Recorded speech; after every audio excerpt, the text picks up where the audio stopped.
Hello, the internet, and welcome to season 362, episode 3 of Durante Zeitgeist, a production of iHeartRadio. We are still America's only undecided podcast. It's so close, and yet we still need more information. I was personally waiting on the Washington Post to tell me who to vote for. I was waiting on Jeff Bezos. Any word on whether when he's on the sidelines, man? He's on the sidelines.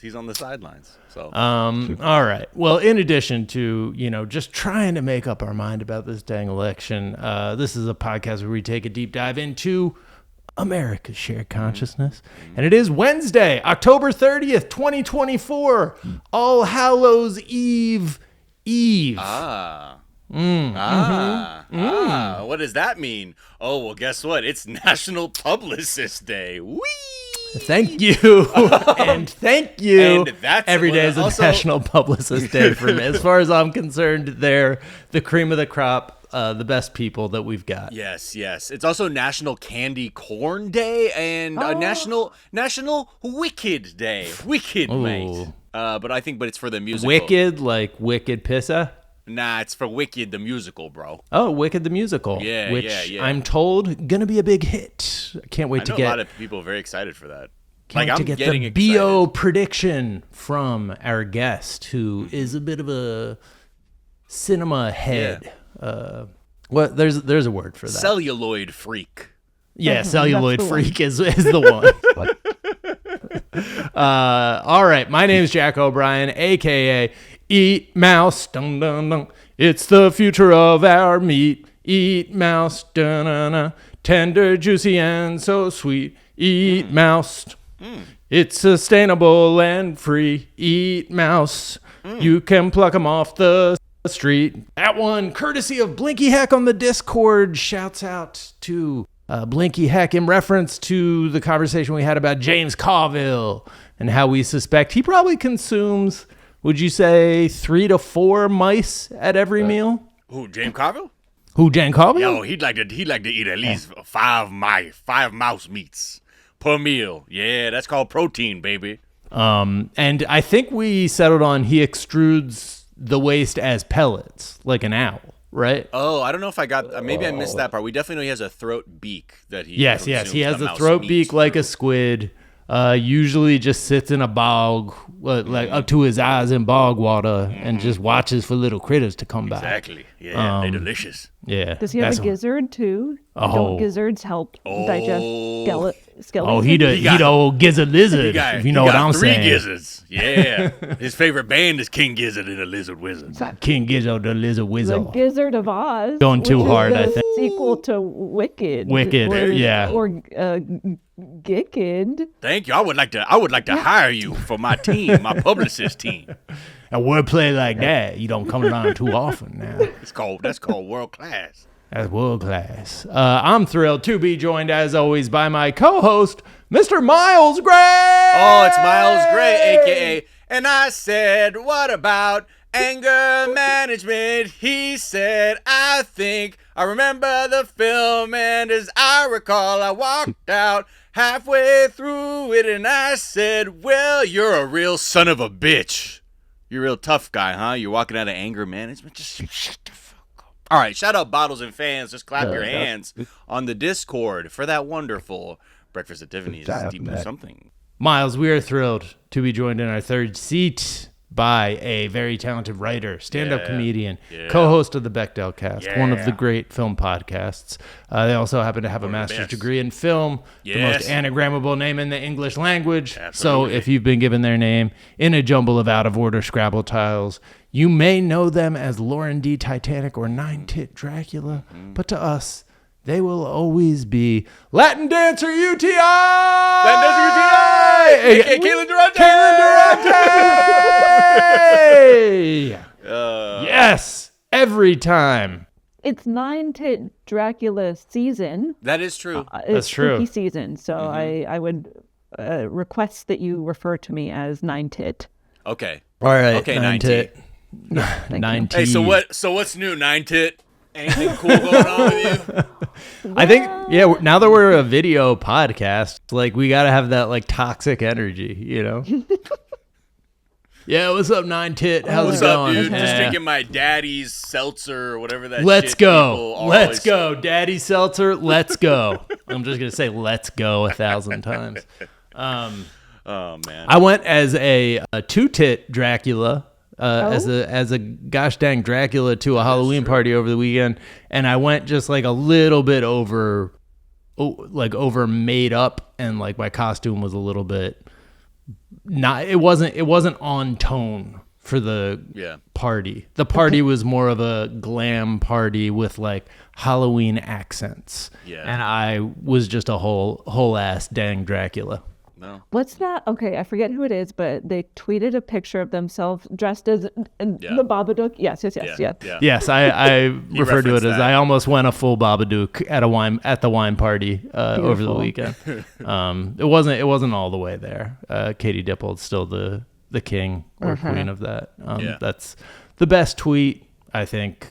It's the one reason that it's good that Twitter. Tweet. Yeah, goated. Yeah. Shout out to Gabrus, who retweets it every year. It was like my annual retweet of Katie Dippold's, the greatest tweet of all time. Caitlin, how are you doing? Oh, I'm alive. Yeah. Oh, great. Yeah. Okay, yeah. we weren't sure. We wanted to confirm that, but I'm glad to know. I know it's spooky well, season. Yeah.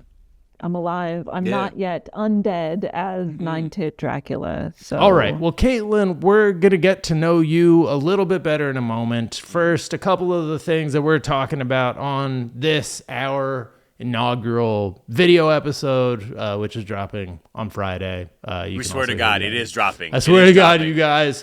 For all the doubters, you were right for the first couple weeks, but now you're wrong. We're going to talk about whether porn could cost Trump the election.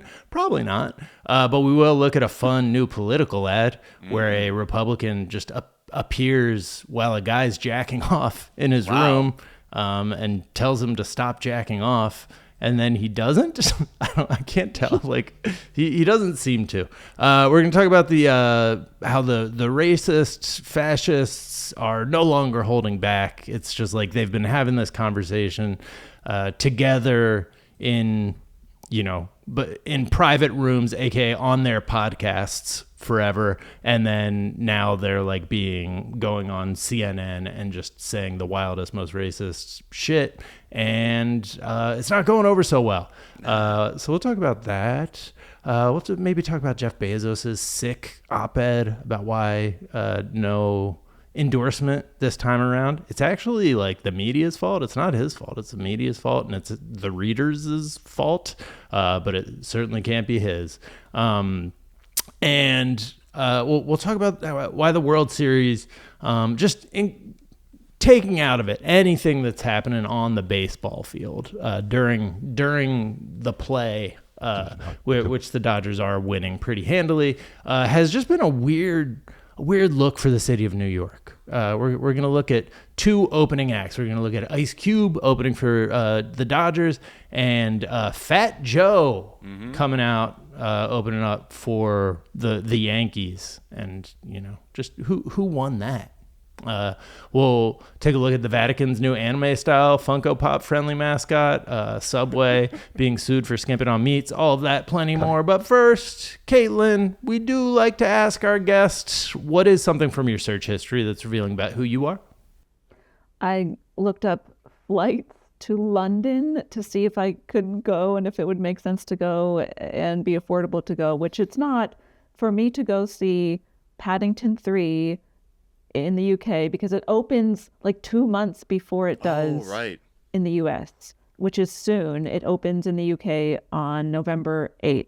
Wait, there's no deals right now? I feel like there's always like in November, they're like, are you seriously going to travel in November? Like, unless it's not in the US during Thanksgiving, like I feel like there's always deals November, early December. They don't exist? It seems like there's something that is like vaguely doable, but I don't know. It's not like doesn't make your mouth water with the deal. Right. So quite the deal. I get that. But if anyone wants to Venmo me so that I can go on this very important journey to not only see Paddington 3 when it opens in the UK on November 8th, but also go on a Paddington afternoon tea bus tour Ooh. And go to the Paddington Experience, which you just like walk through a few rooms and it's Paddington themed. Those are never disappointing. The No, blank no. experience, never disappointing. Yeah, Those yeah. are always good. On the Shrek one recently in London. Thank you so much. And it changed my life. Well, let's not. That's not Well, what I got a said. terrible staph. I got a terrible staph Changed infection. my life for the Yeah, I worst. didn't say I it. was hospitalized with norovirus from going there. Plus, you can see Paddington 3 in its original British cut, you know, where like they haven't Exactly. changed the accents. Yeah, right, because they really heavily Americanize it. They Americanize it over here.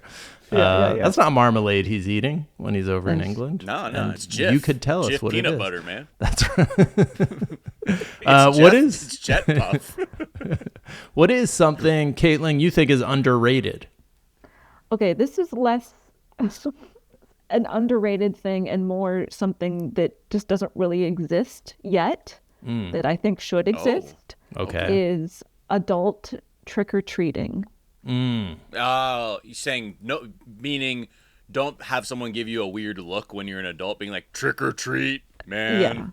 Yeah, I get that. Yes, I would. Or Maybe you if we shouldn't need do to that with your reinvent- voice, Miles, when you go.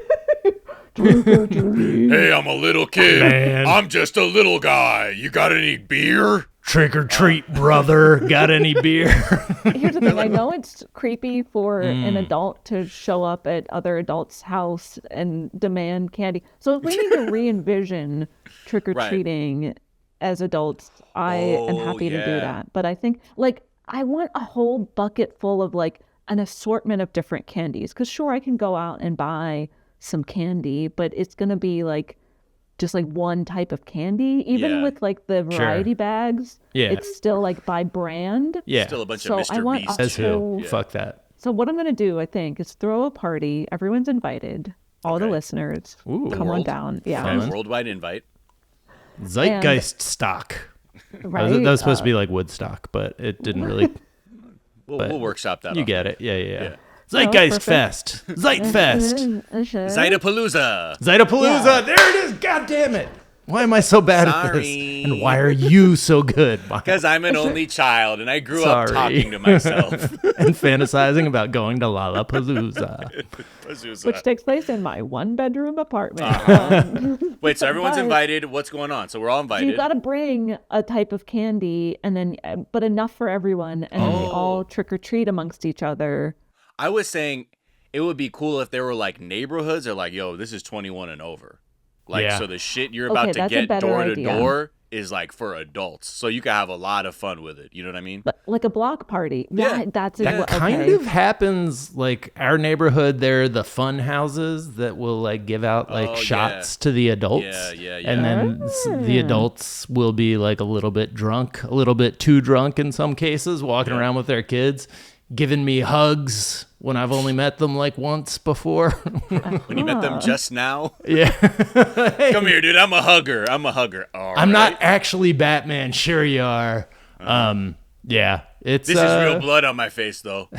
Okay. Thanks. Yeah, adult trick-or-treating like should be more. I recently also made a pitch for adult fun zones, or what's the sky zones, Yeah, like yeah. there are some kid things that we just need to take. We're bigger than them.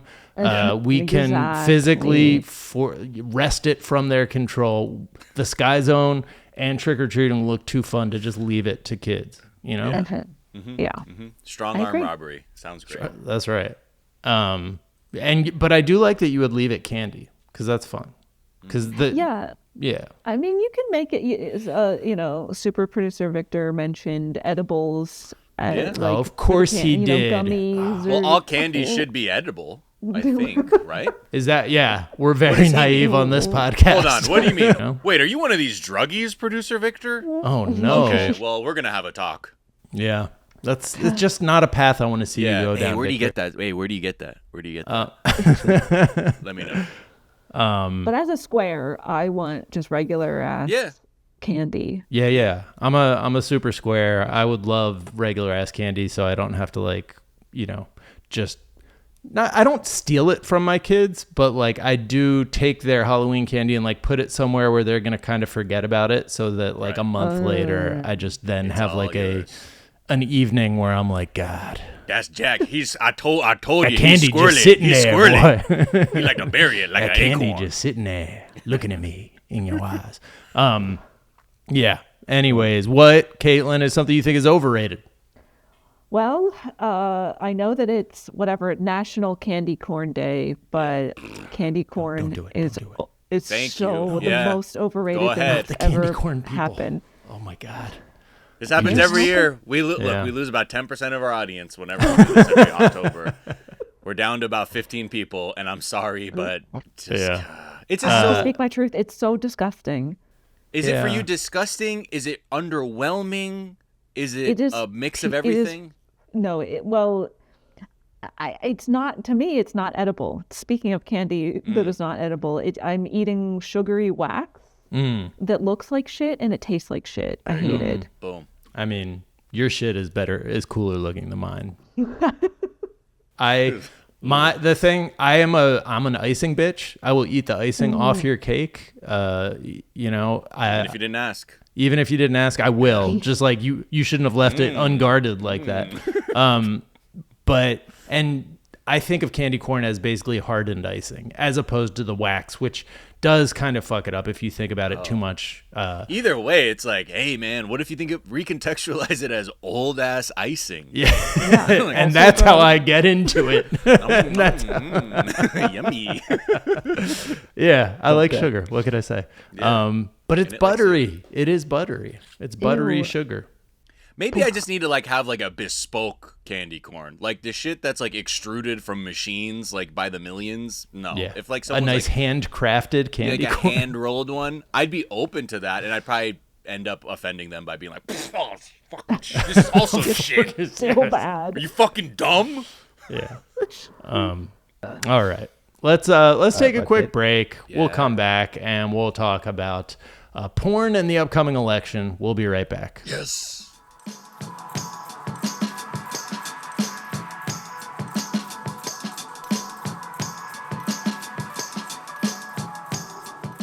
And we're back. And there's a lot of bad things in Project 2025. We talked yesterday about the Esther Project that will make it so that just speaking on behalf of Palestinians or protesting against Israel will put you on a terrorist watch list essentially. But another thing that's been in there like that, so the Esther Project I think was added in October. Something that's been there from day one. And it's not buried like on page 900. It is on page 5 of the introduction to Mandate for Leadership is a ban on pornography. This seems to be less about banning porn and more about banning pornography in quotes, which they broadly define as anything concerning sexuality and gender. So it's just another way to attack LGBTQ plus rights. Like wedding photos count? Yeah. I think it would. Just to be like, it's a man and a woman, and they're just, this is gender. I don't know. But I guess really it's just about scaring people away from embracing any kind of sexuality at all. Yeah. They literally claim that porn is invading school libraries. Yeah.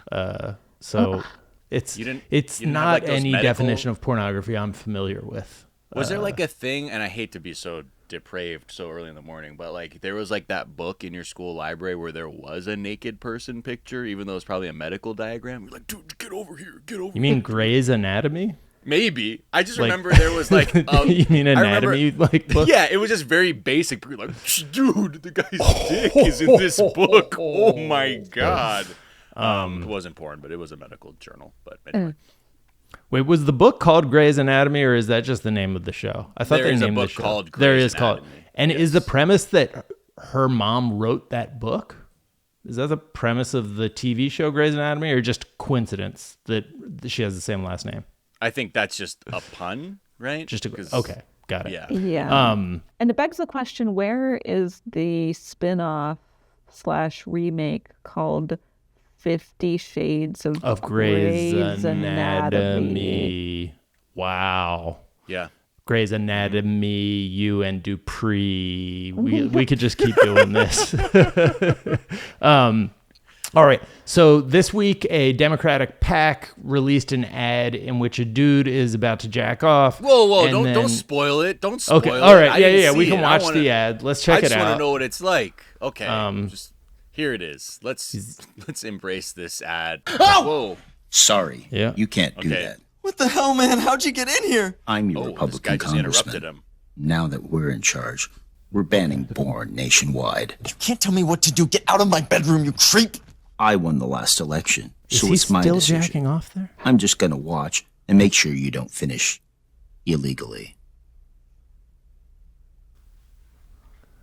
Oh. And he does watch Fucking it. stop, dude! If you're That's here, an eye line match the of weird what one. what the politician is seeing. Yeah. So for listeners who didn't get to see the video, it's a guy in his bedroom. He has the facial expression of like, so he thinks like jacking off is really funny, or like he's in the 80s and just been given his like smartphone from the future. He's like so amazed by it. And then a politician shows up and is like, give me that, and like takes his phone. And then he like keeps working away under the thing as he's talking to the politician, which I thought was an interesting choice by them. There's still movement under the blankets. Yeah. Still doing something. We're not quite sure what's He might be just switching up techniques. You know? Right. It's like, oh, I need to go for something more I subtle. gotta go to my so other I can hand. Evade the government. I don't know. I don't know if this will be effective, but fuck it. Let's give it a shot, you know? Scare them. Yeah. I mean, to like maybe get some boys who are like over-representative among Trump voters, like a little bit feeling what it's like to have somebody fuck with your bodily autonomy. Right. It's, it's not so the right wing pundits are like, this is vulgar and X-rated, whereas it looks more like an airline edit of an American Pie movie, but it's Truly. still. It did have that early aughts, late 90s. I'm doing something under this blanket, real dramatic, like fill in the blank yourself, even though it's pretty clear. Yeah, I don't know if this will move the needle. I hope it does, but I mean, like, I wonder if like all those bro podcasts that Trump went on, if he's like, and I'm gonna ban porno. Yeah. Like if they're like, no. Sick, dude, sick, Trump, that's so sick, dude. Like, exactly, I don't even need that stuff, dude, because I'm like, so in just many relationships organically, so I need not pornographic material. I don't like do that stuff. Yeah. So this ad comes after, pun not intended, a $100,000 ad campaign organized by 17 pornographic film actors, which began playing ads on porn sites in swing states earlier this month, informing people who are just there to enjoy pornography about the proposed ban. So I don't know. I feel like it's probably, let's give everything a shot. I don't think this is necessarily going to be the thing that wins the election for the Democrats, but you never know. Hey, they needed a champion. It was the hands off my porn campaign. It's just so weird that we've gone from like messaging like hands off my Bible, hands off my guns, and now we're like hands off my porn, and we're like, oh, we're two here can now. play at that game. Yeah. Let us have our pornography. Another PAC followed a similar strategy, urging porn users to enjoy while you can. The fact that the ads contained a photo of Donald Trump probably rendered so like people are on a porn site and then there's like an ad with Donald Trump's face on it. Yeah, we're just doing a terrible job, I think, just generally of educating people. If like people don't understand civics enough to know like what's at stake, it has to be like, hey, dude, you better jerk off while you can. I know. Because this election's coming up. They're like, oh, so this is really serious. is just like such lowest common denominator bullshit. Like when you ask Trump voters like what they're worried about, like all of the things are made up. It's just all it's like I'm worried about the cat eating people. Right, exactly. Sure. It's just all conspiracy theories and bullshit. This sounds too obvious to say. But Go on. Nothing's too obvious. like, and not to, to diminish the pornography as an industry and the actors and entertainers who work in porn, and because I know this is something a lot of people are speaking out against, as being like, yeah, vote, but like, can't we just get to the core of the issue, which is to stop funding the genocide, and that could be the thing that Yeah, wins but the thing is, our Democratic ticket. campaign just kind of has a sticky relationship with that, so we'd rather just be like, the porn boogeyman. It's wild, but yeah, I just had to say it. Yeah. Yeah, I mean, the whole thing seems everything but the actual issues that even their own voting base is like, how about none of this? Yeah, And they're like, see, that we can't, that Pandora's box cannot be closed at this point for us politically, so we're just going to slam into the right lane and see if we can pick off some people, and hopefully you guys hang on. And if they do lose, if the Democrats do lose, it will be our fault for having asked that question. They will blame, again, they're going to blame Arab and Muslim voters. They're going to blame black men. They're not going to blame white people who are the ones who are going to be voting Trump in overwhelming numbers. And that'll be kind of like, I feel like the postmortem on the election. Unless they're leftists, so much, they will be blamed as well. Yes. Yeah, And they'll be like, oh man, we should have made more of those porn ads with more dudes jerking off under a blanket. Should we have different done an ad? dudes who like look different, so people would be like, oh yeah, actually, diversity. now that That's I where you see that, fucked up. that is me.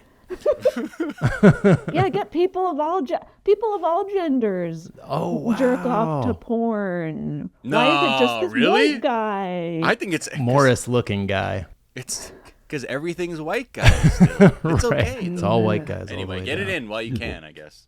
All right. I do want to just look at this, in continuation of what we talked about on yesterday's episode, or what we talked about earlier this week, where the Kill Tony guy did a hilarious joke about Puerto Rico and carving watermelons with his black friend, because it feels like the fascists are just letting the masks not really slip, but just like taking it off and being like, oh shit, people are looking.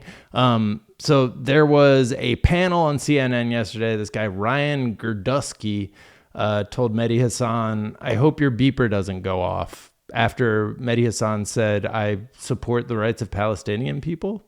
Like, Yeah, very normal response in this era, because you were the reflex of closed-minded people is to be like, oh, you advocate for Palestinian rights? Are you Hamas? yeah, he and literally that's kind says of like, that. He's like, yeah. Hamas? You support Hamas? You like This clip Hamas? is You so love Hamas, huh?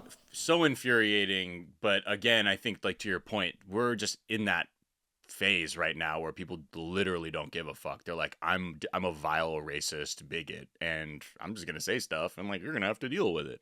Yeah. So here's the clip of Mehdi Hassan and Gerdusky on CNN. Gerdusky. Nobody wants to be called Nazis. It's very inflammatory. But if you don't want to be called Nazis, stop doing. You're you called stop an saying- you've been called an anti-Semite more than anyone else's table. Yeah. And people will By sit there you. and no, by me. I never called you an anti-Semite. I mean, I'm not sitting here saying I don't. I'm a supporter of the Palestinians, so I'm used to it. It's Yeah, fine. I hope your beeper doesn't go off. The thing is that you just say I should die? You should not. No, I Did said, you just say no. I should be No, killed? I did not say that. I CNN. said, What? no, I did not. It's wild that you can tell who the conservatives are on the panel, because they're just like this. They're just shutting the fuck up. Like, they're not disgusted. They're like, I'm not going to co-sign that, but I will not be outraged. I'm sorry. Go on.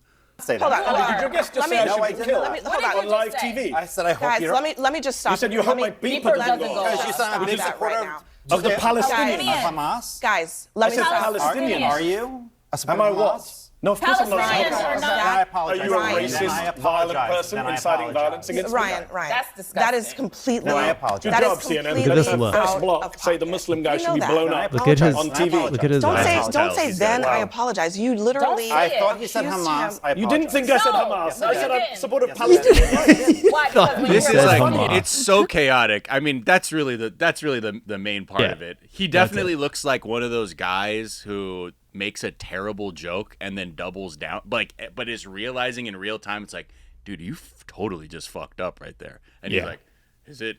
Or he looks like he just came in his pants. I can't tell which one it is. Like like his eyes like are like just kind of like It was like he's yeah, nodding off He a may little have bit. been trying to warg out of there. On Yeah, Game of that's Thrones, probably more likely. But also, I don't know what racism does to these people. But it's just unbelievable that again this guy like goes on CNN and just like he really I don't like this. I think this also speaks to how these people speak to each other. Exactly. Because he thought, Yeah. oh yeah, dude, I'll make a beeper comment, and that always gets a laugh. At the very least, people are like, oh okay. But he didn't realize he's also in a room full of people who actually have like the capacity for empathy.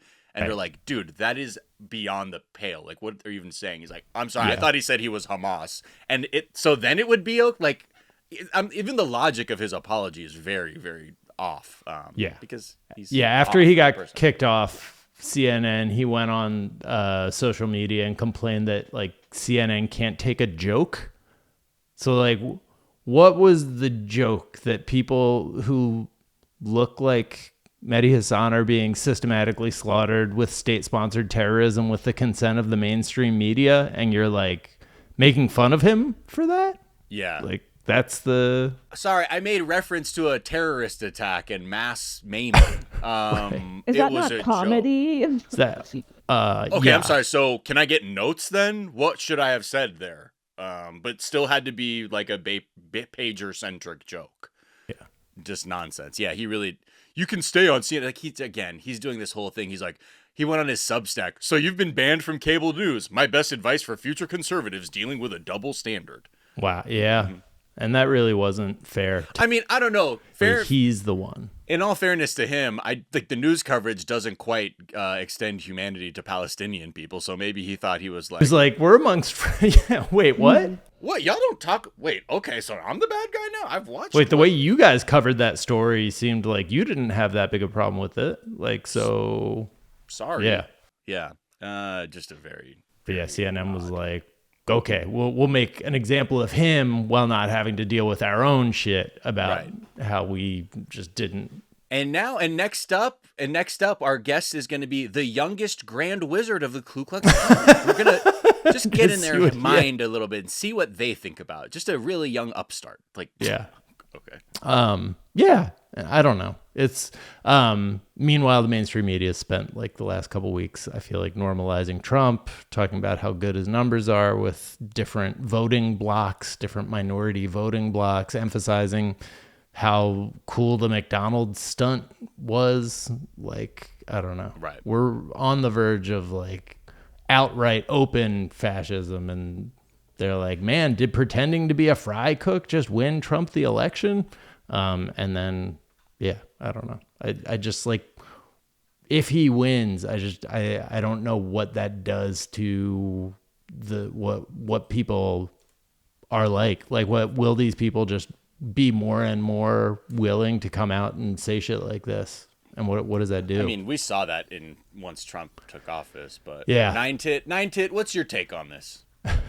Well, my take is that fascism is already here. It will be a worse version of fascism with Trump in office if he gets elected. But I think the Democratic Party is currently so far right of where I stand politically, and the fact that they are, again, funding and enabling and cheering on a genocide, I would call that straight up fascism already. Yeah. So yeah. that's my take. No, I mean it's just so. I mean, yeah, they're so far. Like they're basically like what Bush was running on in '92. Like it's kind of like they're like, yeah, So Clintonian triangulation takes you all the way over here now. All the way back. And we've triangulated to the point where we've completely just ignored the entire, like, a solid 70% of the base to Truly. court people who don't give a fuck. Which, again, this will be all of the Democratic parties. This will be of their own making if this election does not go their way. Because you look, like, to your point, they've completely gone so far right and abandoned all these policies they had, even from their 2020 platform, to even just, like, Kamala being all cagey on, like, trans rights and gender confirming procedures, and just being like, well, we'll do what's consistent with the law. What? With the law where so many states so there's have so banned no in gender a lot affirming of care. yeah So, yeah. no in a lot of instances. And she's like, more of the wall. Let's keep build, like, all these things that I'm like, she's a fascist. Yeah. Yeah, Tell me about it, everybody. But tell you. Beyonce performed with them, and that's the cool thing. That's what, like, really fucks me up about just sort of, like, the machine of the Democratic Party is, like, just they can do this whole, like, smoke and mirrors thing with like but look at all the celebrities too. Yeah. Don't you want to be like these people who have wealth you will never even get close to and are so insulated by their class that they will not know the effects of, like, any presidency? Anyway, it's Haven't Brett really Summer. been reading any rooms for the past, I don't know, decade, I feel. Don't you relate to these bazillionaire celebrities who are so out of Bazillion? touch and so insulated from everything that's going on with their privilege? Right. Don't you want to be cool like Beyonce and vote for Kamala? It's a whole thing. It's just it's very, very dark, and I don't know. The one thing is, like, that I've noticed is when the Republicans are in power, the Democrats get outraged about things. So, like, when Trump's in power, it's like, dude, we got to do something about law enforcement. We got to do something about, like, our immigration policies. We got to do something about this, that, and the other. So maybe if Trump wins, they'll suddenly be like, we got to stop this genocide in Gaza or something, just because they're like, well, now that we're on the other side of it, now we get to be angry about it and do nothing. But again, what good is it if the bombs continue to drop? Yeah. I don't know how successful that will be with Trump in office, but hey, it's not working now. So, yeah, we've got two good options, and that's, huge open fascism that basically ends America as we know it, and ongoing fascism that continues America down a rightward path as we know it. So Yeah, overt fascism and slightly less overt, not even covert, still pretty overt fascism. It's fascism or fascism with emojis. Right. Yeah, and rainbow flags. Yeah, exactly. Yay. Let's take a break and talk about the World Series. We'll be right back.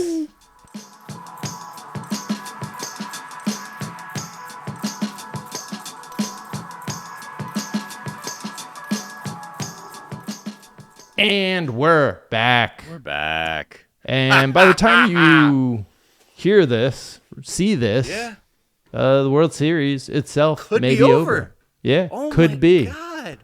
Oh my no, God. not the west side right. being the best side again. It's Caitlin, huge baseball fan.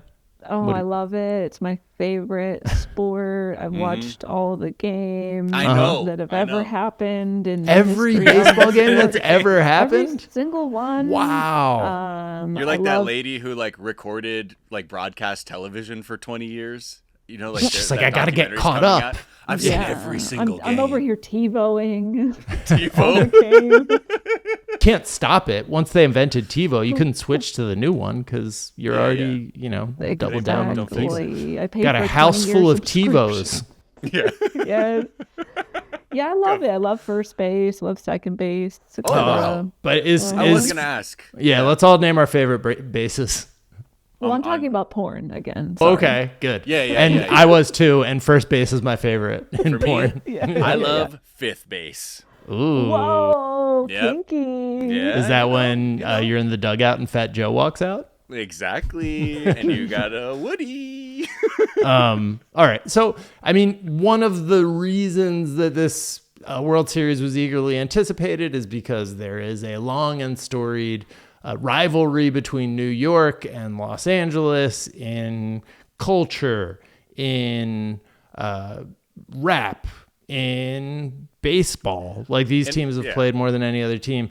And so I don't know. I feel like it has not gone well for New York like in baseball, but also in like the cultural surrounding of these games. We got two opening acts to compare.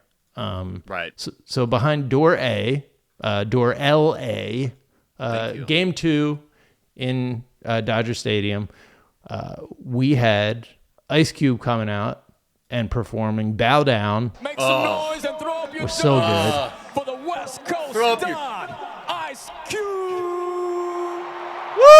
I like that they gave the announcing job to somebody who wasn't like the normal announcer. So Throw up your dubs. before we get there, like, hey, you're playing West Side Connection, Bow Down. This was the perfect intro, okay? Because I've been saying this is big. This rivalry is bigger than baseball. It has a total veneer of like the hip hop rivalry and the subtlety of, like you're saying, of like L.A. versus New York, who's better. That part we'll never be able to sort of settle. We can settle who's the better baseball team, and we can settle who had the better people from their city come out to represent the city. And this song from West Side Connection, Bow Down, was sort of, like in the midst of the East Coast, West Coast beef. And you have someone who's so seminal to gangster rap and hip hop generally as Ice Cube. This felt like such a great, the physical manifestation of like a great LA hip hop moment. And I'm like, this was perfect. The sun was out, the palm trees are out. Ice Cube seems like up to the moment. He's got the crowd in his hand. He's like doing, like they're both Ice Cube and Fat Joe do these like little Weird Al flourishes where like Ice Cube is like messed around freaking Yankees every way like Kobe, and the crowd, like you hear the crowd go crazy when he does that. And then Fat Joe is just like doing it all over, just like inserting like Dodgers into his raps and stuff. And everyone in the Yankee Stadium is just like silent. So I just do want to like, I think this is when he did Today Was a Good Day. Just you can see the people in the crowd like just vibrating. Look at that. Like even Dave Roberts, the dorky manager. This is for just the such Dodgers. a good, like, it's LA. Like I was saying, like a friend of mine, he went with his dad, and I was like, I'm like, is it worth a ticket? And part of me was like, for that moment to have like such a good like West Coast rap moment, I'm like, that could be worth it. But yeah, Fat Joe, I think left a lot to be. Look, and I am biased. Obviously, I'm diehard Dodger fan. Okay, the dorky manager. And I'm biased. I'm biased as hell. But I love New York hip hop too. And I think one of the things when I saw Ice Cube come out, I was saying to other people, I was like, the gauntlet has been laid down. Now, who are they going to match in terms of like stature, history, whatever? And Fat Joe, New York hits. has a comparable rap history, like across. If you're looking at easily. History, like it's definitely It's the an birthplace argument. of hip hop. I would say New York probably has like, if you're just going like the entirety of history, I am more of an East Coast hip hop fan. But this, it's been a while that LA, Kendrick is the epicenter of rap right now. Like, and it just feels like it's been a while since New York was really doing it and had a claim to the throne. And they came with Fat Joe. Yeah. And look, no shade. Fat Joe, like I said, you've got hits. Are you sort of there in the pantheon of like the greatest in hip hop? That's debatable, but here is Fat Joe's performance. Ladies and gentlemen, please welcome the Bronx Bomber himself, Fat Joe. Bronx Bomber himself? Who's that one? Starts out, he's standing against a wall in the dugout. Like he's hoping they said someone else's name to introduce him. What's up, New York? This feels a little too like, Let's go, Yankees! Let's go, Yankees. Soto, I see you. Judge, I see you. Judge, who's having a terrible series.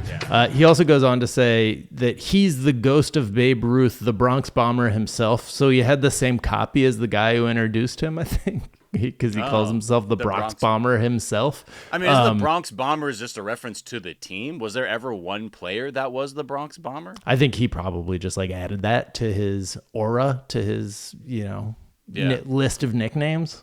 But it's just like the Ice Cube one was just, it felt like a party. He was having, you could tell he was having fun. The Fat Joe one feels like a recurring stress dream. Like it just, he's out there and like it doesn't feel like the crowd can hear him. And so he's like trying to get things going. And there's just like, it's like he's running and like can't get purchase on the ground. Like it's just, he's running and going nowhere. Right. Is rough. Also, when the camera pans over to him and he's just like standing still for a few moments and then starts walking, it feels so static and like low energy. Yeah. I think it's one of those things too, where he probably thought, he's like, man, the second they see me, like, let me be in my B-boy stance kind of thing. And then they're going to be like, he should have said, who, me? That would have actually been a good. I mean, Fat Joe. Who, Fat me? Joe, yeah. I mean, look. My first note on the what performance. was it? Who was pointing out that he got the Trump Force Ones? Brought the Trump Jesus from Jesus and Mero pointed out that he was like, he said he was wearing his Trump Force Ones. He was not. He was wearing Tim's, which was the appropriate choice. Yes. But he did buy the Trump Force Ones when they came out, and then made like the least necessary, you got to separate the art from the artist argument of all time. It's like, well, first of all, the shoes fucking suck. This is man. not art. First of all, this is shart. Yeah. Well, get his ass. Get him. I'm gonna cook his ass. Yeah. Look at you. You got Trump. Oh, that's from New York too. I think honestly, the biggest thing that has put a damper on New York recently is all the shit with Diddy. Like, Bad Boy Records was so seminal to the bling bling era, and like all the artists that were coming out under that umbrella. So I think now to have such a prominent figure in New York hip hop like P. Diddy be completely embroiled in like just the most horrific allegations. Like every week there's something new. I can barely. Why? What happened? What's wrong? Just all these now. Oh. Like, just, all right, I'll just delete the whole thing I had about how they should have had Diddy come out and do the thing. I'm not up on the news. Okay. Yeah. No. A quick Google search will horrify you. But Jesus. I think that's like another. I think that's another element of it. Like it's kind of like, well, that could have been like the lowest hanging fruit had he not been a total like sexual predator, evildoer. I mean, that I feel you're only left with Jay-Z, like in terms of... It was Jay-Z was the one. For the average viewer to say, oh yeah, that's Jay-Z. This is New York. I totally get this. But where does Jay-Z live now? Oh, that's California. Right. I mean, was he at the Dodgers game? Like, I would be surprised if he wasn't. Because that was the other thing, man. The ESPN like had a headline under the score, like as the Dodgers were about to win, and it was like Fat Joe and Derek Jeter, who's just a former Yankees player, highlight celeb appearances at like Game 4 of the Yankees or at Game 3. We have Ken Jeong just eating grotesque amounts of popcorn and hot dogs behind home base that you can see. So I feel like whoever wrote that from ESPN just hates the city of New York or whatever. But it was just, I love the city of New York. I'm just saying this has been a bad look for them. And it's tough. I'm just like, I'll say this. I've had LA inferiority complex when it comes to New York because I love New York. Everybody in LA. I skew New York hip hop generally too. And so, like, I was dreading this World Series. I'm like, they're going to beat the shit out of us. We're the Dodgers, and they're the Yankees. And this sort of, like, reversal has been fantastic for my ego. I'm rubbing it in people's faces. And that's what sports is meant to do, because that's the only venue for that. Nine Tit, what's your take on Fat Joe coming out? Personally, I loved it. I Okay, think great, the great. performance of a lifetime. Fat Joe was eating appropriately enough. Yeah. He's Brat or something. Yeah. No, I Told don't you I really should have said Brat, Miles. I fucked that up. I can't speak to any baseball rivalries, but I will say, as someone who grew up, verb tenses, I don't know. As someone who grew up on the East Coast and who has lived in both New York and LA, definitively, I will say the better city, LA, baby. Yeah, in your face. And that's really the final nail in the coffin of New York. A formerly great city. Nine tit just in put the that nail in ground. the coffin. Yeah, Wow. take that. Yeah. But I don't know. I feel like I've never seen someone look so alone in a stadium full of people as Fat Joe on the field, just like walking around and trying to like get the crowd to do anything. I don't know if it was just the way it was shot, but like Ice Cube similarly on the field all by himself, just walking around and seemed to be having a blast. And it was like, man, that looks fun. And I think it's the Fat Joe because one. They did a good job of Cube entering from the outfield, making his way to home plate. So you traverse the entire field to do it. Fat Joe came out of the dugout and just kind of did circles in the infield. Yeah. And It's all about blocking. Thank you. From a cinematic standpoint, I think even the establishing shot, there was a hero shot of Ice Cube before he performed. We went from the heels. We panned up. Thank Okay. you. And that is what we used to do in this town. It's Yeah, filmmaking. before the industry was entirely cooked.